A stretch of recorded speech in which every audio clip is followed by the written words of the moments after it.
Mark, that was almost typical of where Hitchin have been in recent weeks, but this time probably the best performance we've seen for a little while, but nothing to show for it.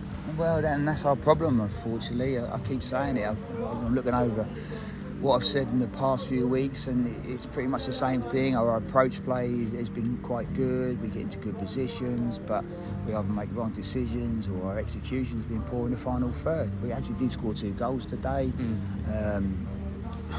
but on the flip side, our defending has gone downhill. We're really going to have a look at that, because the goals we gave away, 2 of them came from our own free kicks. So on the break, we've been undone, and then in a set piece. So it was so bitterly disappointing to lose.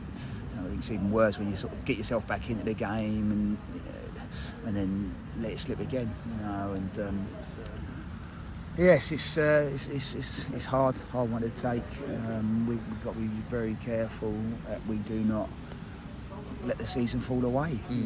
We had a great start to the season, flying, and we're in a real rocky patch at the moment. Another injury with Toby, which hasn't helped. We've really got to regroup and get ourselves back together quickly, because it's quick turnaround with the game against Redditch on Monday. As I keep saying, we can't feel sorry for ourselves. We've got to pick ourselves up, but we're definitely going to have a little look at ourselves. I mean, looking at that defence first, I mean, you had half an hour in the second half, no Toby Simon, of course, on top of no Lewis Barker, no Kieran Jones. So you can feel sympathy for the absences, but of course there's still a lot of good players back there, and I know you'll pride yourself on having a strong defence. Well, I do, and that's why it hurts when we're not organised and we're not defending properly. So it does hurt. Height-wise, we're losing a little bit with those players. Listen, Stan, Kai, Dan, they are good players. And we just got to turn that corner. But they're all young as well. Stan's 19, I think. Kai's 20, and Dan's only 22. So they're not the oldest. But what they do need to do is grow up quickly, because this is adult football. This is a good level of football. It's not youth football anymore. So it is. Time to grow up and be men. For all the attacking endeavour, both Hitchin goals came minutes after conceding. That must have been quite frustrating that it took going a goal down for your team to wake up on both occasions. Yeah, that's right. I suppose you're right. It was a reaction. We don't want to be reactive. We want to be proactive. We want to be taking the lead. We want to be building the lead. We want to be. I felt possession-wise we've dominated. But as I say, the approach play was good in patchy. We're patchy, but the decision making within the final third and the execution just wasn't good enough. A couple of talking points. Firstly, the offside when Tommy Blennerhassett tapped in at the back post, so that obviously a key time in the game. And then a big shout for handball. I mean, there are appeals for everything really in the box today, but there was one clear handball decision to be made when I think a block was made. Yeah, I didn't see it. I mean, the lads all jumping up and claiming for it, whether it was or wasn't, I don't know.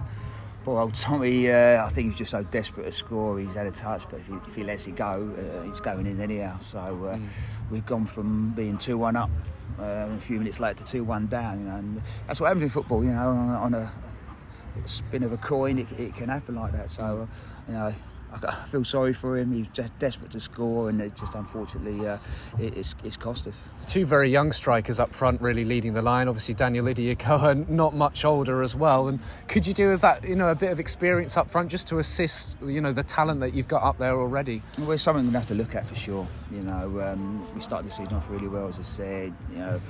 Enthusiasm. I think maybe I'm going to have to get some experienced players in to support these young lads who I've said they're a talent, they're good players. They've proved that, they've shown it. We're going through a sticky patch and they need help, and to get them through that. So that's something we're going to have to address, and we'll look to strengthen the squad with some experienced players to come in and help these youngsters grow. In some ways, it's an ideal week to be able to get back out there in 2 days, and I'm sure you'll have had some stern words of your team there, but 2 away games for some reason have been our happy hunting grounds this season. Well, maybe the pressure's off a little bit. another game, the crowd, different class again, over 600, 680, something like that. So they've come back, even though we've disappointed them the last few games, they've continued to come back. So I'd like to thank them for doing that and standing by us, and hopefully they can see the long term. We are going in the right direction. We're having a real blip at the moment. Hopefully they will come back. Big game Kettering. There'll be a lot of fans, and we owe them from the FA Cup. So stick with us. Try and stick with us. All the volunteers and that put on a great little atmosphere. So I think it's a day out for them, and we just need to reward them with some good performances and results, so they can really enjoy the day. So I think they obviously they're still coming back, so there must be something good. But unfortunately, it's just not the football at the moment. A busy week, of course, and still busy week for the physios too. Finney Wilkinson looks like he's set to miss the next couple. Stephen Gleeson was obviously back in the side. Edie Sneela's coming back as well, so that must be all positive. But the other three, sort of Jones, Barker, Gouvet, are still very much long-term absences. Yeah, unfortunately, Diago's scan came back and he's done for the season, so he won't play again this season. So we've lost him. Jonesy and Lou Barker just about going to start their own training, so they haven't done anything at the moment. So it'll be a gradual thing. Both be back before the end of the season. How soon? I don't know. And just let's touch on Gouvet, I guess, with that news, because such a good player last season, and that's going to be heartbreaking for him, really, considering the injury problems he's had already, and a massive loss for you. Yeah, no, obviously a big loss. We signed him a contract. We wanted him to really kick on from where he left off last season. He started off okay, then he had a little problem with his knee, and the good news, the positive, is it's not his ACL. He's a bit worried about that. If it was ACL, that could have been it, but it's not. It is repairable. He's going to have an op. Then he has to recover from the op. He's only 22, so there's a lot of years still left in him. It's just going to have to be a longer, the long game, as it were, with D. Yeah, well, we wish him all the best, I'm sure. Thank you for your time. No, thanks, boys. Thanks for digging in there as well.